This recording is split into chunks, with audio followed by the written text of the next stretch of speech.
Hi, my name is Amir Umar Farouk, and today I'll be talking about my second reflection on chapter 5.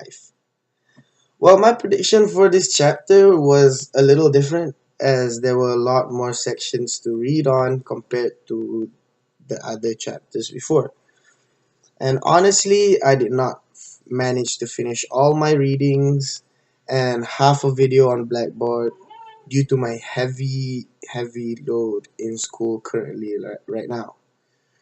Not just that, the biggest mistake I did was not to check the announcement board before actually doing the quiz. Thinking there were two attempts for the quiz, I ended up with a very low score my first attempt. A lesson learned, and it will never happen again. And thanks, Miss Ida, for dropping the two lowest scores for the quizzes. I think that would help.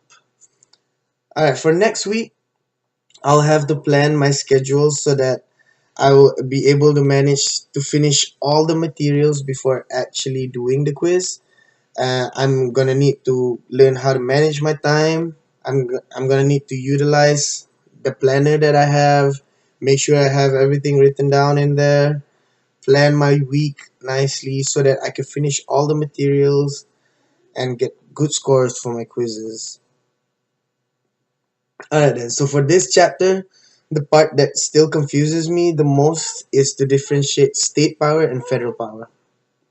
I'm unsure which court regulates what, and the part I am most confused is in which situation does state have power over federal or federal have power over state. So those are the parts that still confuse me in this chapter. Meanwhile, what I found very interesting in this chapter is after the Supreme Court case of Kello versus City of New London. After this case, the court found that public would benefit from states having power. So states inherit police power to enact law that regulate public health and safety to promote public welfares and morals. Well, the part that interests me the most in this section is that the police have the authority to pass laws even if they affect or indirectly regulate economic activity. So this shows that after this Supreme Court case that the states actually did receive a lot of power and the police actually have a lot of power to pass laws and to control the community, and they basically have the authority to do what is right.